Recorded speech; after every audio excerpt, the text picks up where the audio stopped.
Hello student, today we are going to start new chapter from the class 10, that is our sulfuric acid. As you can see in the image, sulfuric acid बहुत ज़्यादा नाम से ही समझ में आ रहा है कि it is our acid. Okay, और एसिड जो है हम लोगों का बहुत ज़्यादा डिहाइड्रेटिंग एजेंट होता है. It has carrying action. अभी बताएंगे, हम लोग समझेंगे, एक एक चीज़ डिस्कशन करेंगे कि what is CHARRING carrying action. First of all, in our chapter what we have to study, let us discuss the syllabus. Syllabus में क्या क्या डिस्कशन करना है. पहले तो हम लोगों को पढ़ना है इंट्रोडक्शन पढ़ना है. ठीक है, इंट्रोडक्शन.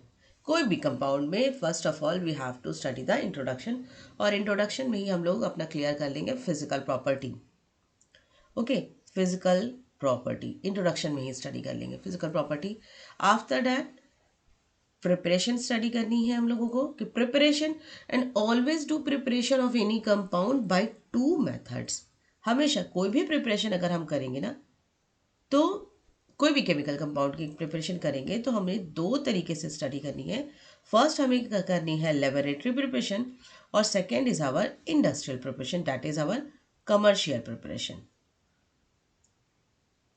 कमर्शियल प्रिपरेशन है ये. ठीक है, बिजनेस पॉइंट ऑफ व्यू से. ठीक है, कमर्शियल प्रिपरेशन और लेबोरेटरी प्रिपरेशन जो हम लोग स्कूल में करते हैं वो प्रिपरेशन हो गई. आफ्टर दैन लास्ट में जो हम लोग इम्पॉर्टेंट जो पार्ट जहाँ से क्वेश्चन ज़्यादा से ज़्यादा आते हैं, that is our chemical properties. ठीक है, केमिकल प्रॉपर्टी किसी भी कंपाउंड का इज़ वेरी इंपॉर्टेंट पार्ट. ठीक है, आफ्टर देन अब ऑब्वियस सी बात है कि हमने इंट्रोडक्शन पढ़ा, प्रिपरेशन पढ़ा. इंट्रोडक्शन में फिजिकल प्रॉपर्टी स्टडी कर लिया, प्रिपरेशन किया 2 तरीके से केमिकल प्रॉपर्टी. तो अब इसका हमें पता तो चलना चाहिए कि इतनी सारी चीज़ें हमने मेहनत की है, ये सारी चीज़ें प्रिपरेशन और ये सारी ऑल दीज थिंग्स, तो अब इनका यूज़ कहाँ पर है. यूज़ एप्लीकेशन पार्ट बहुत ज़रूरी है पढ़ने के बाद, ताकि समझ में आए कि हमें कहाँ पर इन सारी चीज़ों को अप्लाई करना है, या जो इतनी स्टडी की है उनका यूज़ कहाँ पर है, एप्लीकेशन पार्ट कहाँ पर है ना. अदरवाइज क्या ये रटने वाली चैप्टर्स हैं, सब्जेक्ट है? नहीं, हमें बहुत अच्छे से इसको पढ़ना है. तो let us discuss one by one. आ जाते हैं अपने इंट्रोडक्शन पे. ठीक है, come to the introduction and student please try to note down. ठीक है, मैं अलग से कोई नोट्स नहीं देने वाली, इसी में साथ साथ आपको नोट्स अपने कंप्लीट करने हैं. ठीक है, नाउ इंट्रोडक्शन से स्टार्ट करते हैं. इंट्रोडक्शन सबसे पहले तो discussion of point of discussion क्या है हमारा, H2SO4. ठीक है, H2SO4 स्टडी कर रहे हैं, तो H2SO4 का इंट्रोडक्शन पार्ट में फर्स्ट हमें डिस्कशन करना है what is the molecular formula of the sulphuric acid. ठीक है, सल्फ्यूरिक एसिड पढ़ रहे हैं. सल्फ्यूरिक एसिड का मॉलिक्यूलर फॉर्मूला है H2SO4. Okay, H2SO4.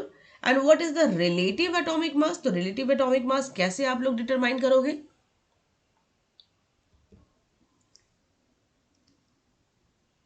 Relative atomic mass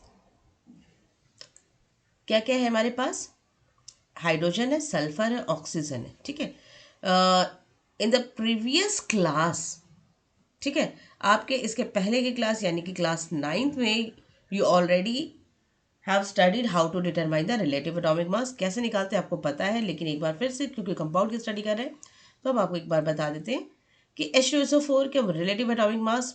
first of all hydrogen की रिलेटिव एटॉमिक मास क्या है, हाइड्रोजन की 1 है. देन सल्फर की कितनी है, सल्फर की है 32. थोड़ा थोड़ा तो आपको लर्न करना पड़ेगा कुछ चीज़ों को. ऑक्सीजन की है हमारी 16. ओके, तो H2SO4 यानी कि twice of hydrogen plus sulphur, क्योंकि एक ही सल्फर है, और ऑक्सीजन कितने, 4 ऑक्सीजन है. 4 ऑक्सीजन है, सबको सम कर देना है. 2 मल्टीप्लाइड बाई 100, हाइड्रोजन की रिलेटिव एटॉमिक मास कितनी है, 1 है, तो हो जाएगा 2. सल्फर की ऑलरेडी 32 और एक ही सल्फर है तो 32, और यहाँ पे 4 किससे मल्टीप्लाई करना है हमें, क्योंकि ऑक्सीजन कितने हैं मेरे पास, वी हैव 16 ऑक्सीजन, तो 16 4 64, और ये 32 प्लस 2, सब मिला के ओवरऑल कितना हो जाएगा 2 2 4, और यहाँ पे 16 4 या 64 4 और ये 4 8 हो गया और आफ्टर देन ठीक है 8 हो गया और ये कितना हो जाएगा 6 + 3 98 ओके। तो रिलेटिव मॉलिक्यूलर मास या relative molecular mass of sulphuric acid is 98 ठीक है ये हो गया 98। और स्ट्रक्चर कैसा है हमारा इसका H2SO4 का कैसे कंबाइन हो गया according to the octet rule. Octet rule हमारा ये कहता है कि इनकी ऑक्टेट कंप्लीट होनी चाहिए। हालांकि इसके पीछे एक है, बाद में हम लोग आपको डिस्कशन करवाते हैं क्योंकि ये आपके सिलेबस में नहीं है ठीक है।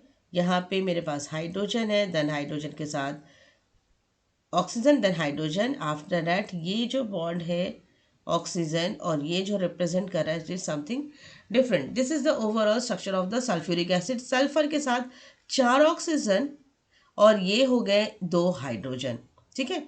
और इनका मतलब होता है डेटिव बॉन्ड है, ये यहाँ पे कंटिन्यूअसली रेजोनेंस में पार्टिसिपेशन करते हैं अपने ऑक्सीजन, इसी वजह से इनका स्ट्रक्चर कुछ ऐसा है ठीक है। And these are the covalent bond ठीक है। यहाँ तक तो पता है आप लोग को ठीक है। और इंट्रोडक्शन में आपको क्या करना है, ये तो हो गई हमारी एक फिजिकल ठीक है ओवरऑल बात। अब आ जाते हैं 4th पॉइंट है जो हमारा, it is also known as the king of chemicals ठीक है। इनको किंग ऑफ केमिकल्स कहा जाता है। किसको? सल्फ्यूरिक एसिड को किंग ऑफ केमिकल्स क्यों कहा जाता है?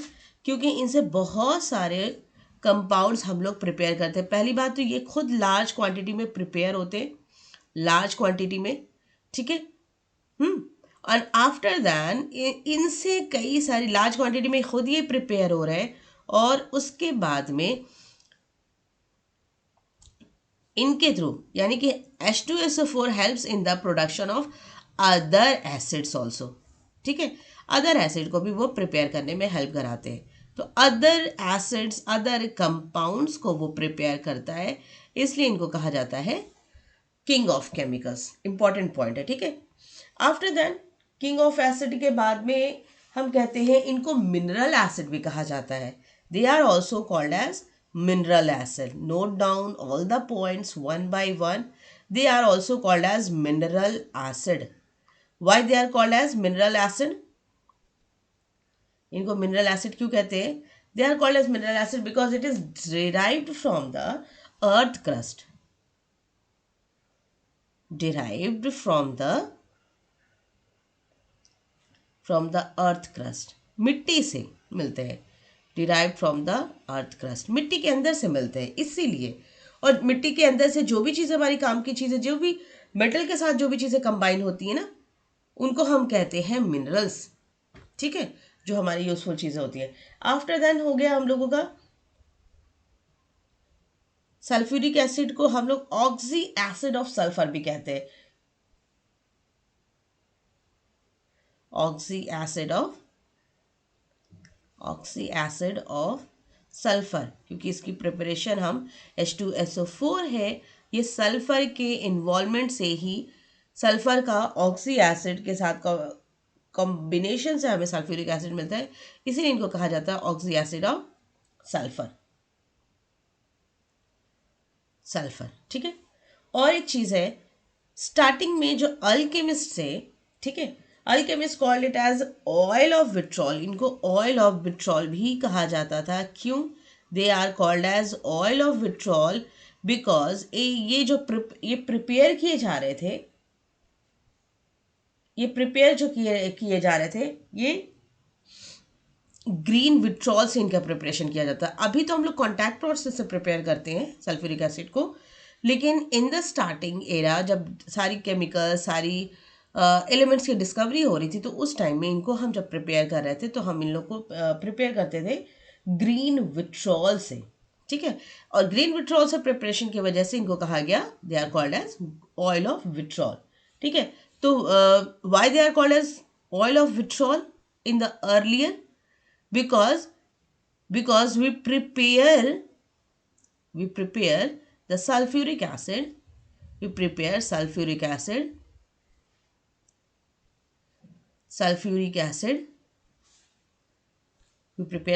acid with ferrous sulfate, और फेरस सल्फेट के साथ मेरे पास यानी कि FeSO4.7H2O, और ये क्या था मेरा, यही था मेरा ग्रीन विट्रॉल, ये था मेरा ग्रीन विट्रॉल। और इसी से प्रिपेयर करने की वजह से, because it looks like a green colour, इसी वजह से ऑयल ऑयल के फॉर्म में एक तरीके से था, मतलब हल्का सा स्टिकी स्टिकी, तो इसलिए इसको कहा जाता था ग्रीन विट्रॉल। और ग्रीन विट्रॉल से प्रिपेयर करवा पा रहे थे, इसी वजह से इसको कहा जा रहा था, हम लोग कहा जा रहा था ऑयल ऑफ विट्रॉल।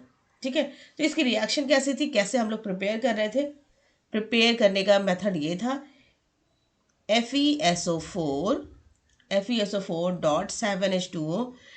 और मुझे ये बताना कि 7H2O, ये पता है कि what is this, 7H2O is your water of crystallisation. Ferrous sulphate के साथ, फेरस सल्फेट मेरा सॉल्ट है, फेरस सल्फेट के साथ हमने 7H2O को ऐड किया, सॉरी, ये फेरस सल्फेट के साथ ही साथ अटैच है, फेरस सल्फेट क्रिस्टल है, क्रिस्टल के साथ 7H2O के फॉर्म में, it means it is your hydrated form. ठीक है, और इसीलिए इसको कहते हैं water of crystallisation. Water of crystallisation, जैसे ही इसको हीट किया, हीट करेंगे तो क्या होगा, ऑब्वियस सी बात है कि ये सारी चीजें क्या कर जाएंगे, ब्रेक कर जाएंगे। सब अपने अपने, ये जितने ये कंबाइंड फॉर्म में प्रेजेंट है, सब के सब टूट जाएंगे, ब्रेक कर जाएंगे, डिकम्पोज कर जाएंगे। तो हमें मिल जाएगा पहला तो Fe2O3, ये मिलेगा। आफ्टर डैट हमें मिल जाएगा, ये ट्वाइस ऑफ FeSO4 है। आफ्टर डैट हमें मिल जाएगा SO2 इसमें से ब्रेक करेगा, SO2 plus SO3 sulphur trioxide, और हमें मिलेगा, क्योंकि ये भी ब्रेक हुआ है, इट मीन्स हमें मिल जाएगा 14H2O। सब ब्रेक हो गए ना, सब Fe2O3 SO2 SO3 14H2O। लेकिन अब भी मेरे पास सल्फ्यूरिक एसिड नहीं है। सल्फ्यूरिक एसिड पुराने टाइम की प्रिपरेशन है, ये पुराने टाइम में हम ऐसे ही प्रिपेयर कर रहे थे, लेकिन अभी हमें कहाँ दिख रहा है सल्फ्यूरिक एसिड, नहीं दिख रहा है, लेकिन SO3 दिख रहा है, सल्फर ट्राईऑक्साइड। इसी सल्फर ट्राईऑक्साइड को अगर हम वाटर के साथ कंबाइन करते जाते हैं, SO3 का, ठीक है, हाइड्रेशन करवाते जाते हैं, तो हमें मिल जाता है H2SO4। ठीक है, ये स्टार्टिंग में ऐसे बनाया जाता था, लेकिन आज nowadays we prepare the sulphuric acid through contact process.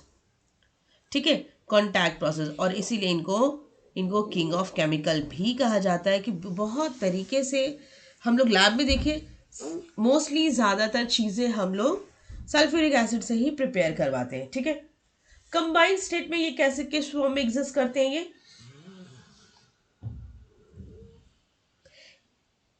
Existence की बात आ रही है। सेवन पॉइंट हमारा ये है सल्फ्यूरिक एसिड का, दैट इज फ्री एग्जिस्टेंस की बात आती है। ठीक है, एग्जिस्टेंस, और कोई भी कंपाउंड, कोई भी element, it always exist in two form, either in the free state, ये फ्री स्टेट में एटमॉस्फेयर में मिलेंगे हमें, या दूसरा कंबाइंड स्टेट में मिलेंगे। ठीक है, फ्री स्टेट और कंबाइंड स्टेट, कोई भी कंपाउंड हमें दो स्टेट में मिलेगी, दो स्टेट में एलिमेंट मिलेगी, फ्री स्टेट और कंबाइंड स्टेट। तो फ्री स्टेट के फॉर्म में सल्फ्यूरिक एसिड हमें किस फॉर्म में मिलती है, it is found in the certain mineral spring and in form by the action of water and on certain sulphide. ये इसी फॉर्म में सिंपल सा सल्फ्यूरिक एसिड हमें क्या मिलता है, sulphuric acid is found in the certain mineral springs में मिलते हैं। एग्जैक्ट सल्फ्यूरिक एसिड अपने ओरिजिनल फॉर्म में मिनरल स्प्रिंग्स के फॉर्म में मिलती है, जो कि प्रिपेयर होती है form by the action of water और सर्टेन सल्फाइड।